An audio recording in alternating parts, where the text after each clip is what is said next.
So I'll run you through, I think there's 6 mindsets that are really, really core to developing charisma. Each of these has a series of tactics and behaviors that we can pull out from them. But here's how I see it.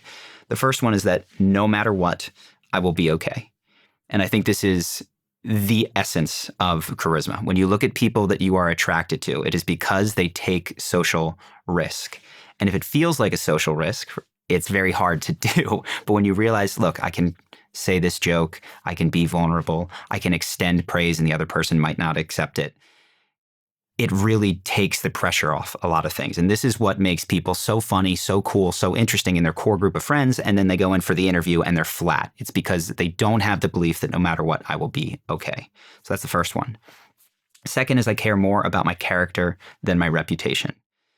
Again, just coming back to, if you try to manage other people's opinions of you all the time, people sense it. It might work for a short period of time, but what will inevitably happen is that people will catch a doublespeak thing that you've said, and they will learn that they can't trust you.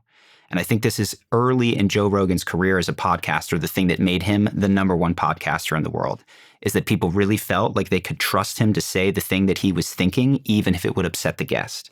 And it made his conversations alive, dynamic, and interesting. It is incredibly powerful. So I care more about my character, what is true about me, rather than what people think about me. And what they think about me tends to fall into place as a result of that. Impeccable honesty and integrity is another thing. What I find is that if you tell, and I found this in my own life, there was a period of time where, like everybody, I'd tell lies of convenience, not evil lies, but hey, I'm on the way, but I'm not really on the way. I'm like brushing my teeth in the shower. Right? I'm on the way to being on the way. I'm on the way to being on the way. And I found that even these subtle little lies created dissonance in my system. And so when I was talking to people, one of the core aspects of charisma is conviction. Can you look them in the eye and communicate that you believe what you're saying? I found that those lies undercut my ability to speak with conviction, because there was some part of myself going, is that true? You lie sometimes. I don't know if we really believe the things that you're saying all the time. So in starting at those easy ones, just, hey, if you're brushing your teeth, say, I'm running 10 minutes late instead of I'm on the way. When you start doing that sort of thing, a sense that you can trust yourself emerges. You broadcast that to other people, and you speak with conviction much more easily in almost any situation. And what flows from that is you'll appropriately say, I don't know, when you don't know. But when you do know, it comes across. So that would be the third one. The fourth one is I don't need to convince any individual of anything, which can sound like a contradiction, because a lot of charisma is, what do I say and do to get these people to hire me, date me, etc. But everything that we might talk about is to increase the percentage that you meet someone with whom you are a match and that they have the opportunity to connect with the truest part of you. It is not 100% hit rate that this person will give me the job, this woman will go on a date with me, this man will be my friend, whatever it is.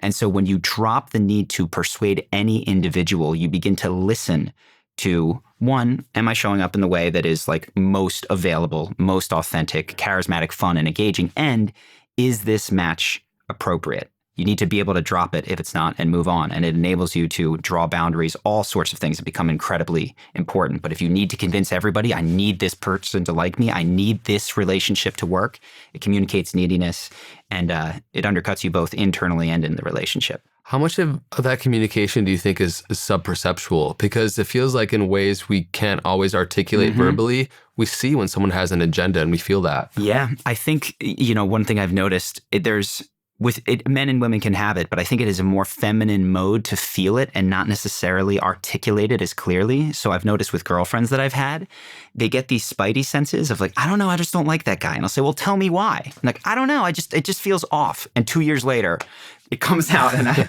was like, why don't you tell me? She says, I did tell you, you just couldn't hear it. So it is, and I think we also as men have this internal intuitive sense of like, something feels uncomfortable about this. Something feels a little bit off. We can steamroll it sometimes.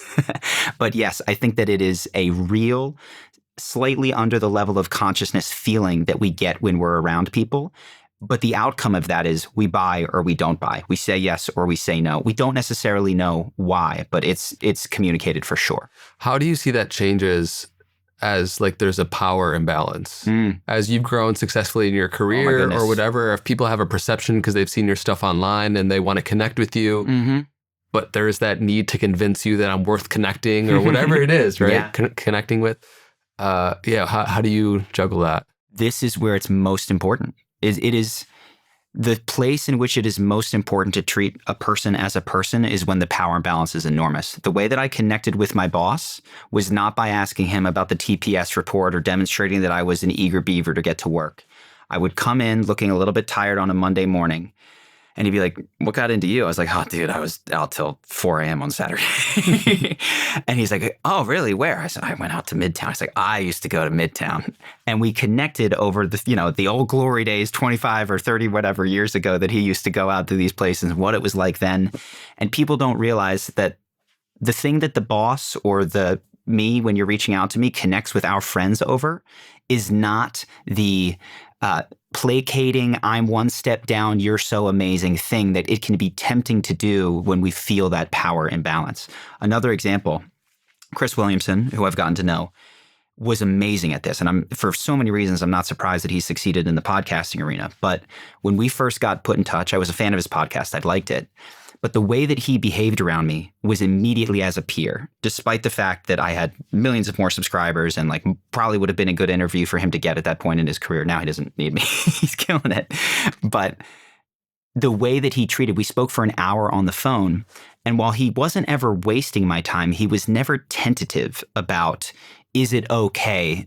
Oh, I'm sorry. Let me return your time to you type of energy. So it's very, very important that when we feel a power imbalance, that we tap back into, this is another human being. They put their pants on one leg at a time in the morning. The things that they connect with their friends and their wife about are not this distance that I feel. And I can just affirm that having had people reach out to me, it's beautiful and wonderful to mention and say the impact that my work has had.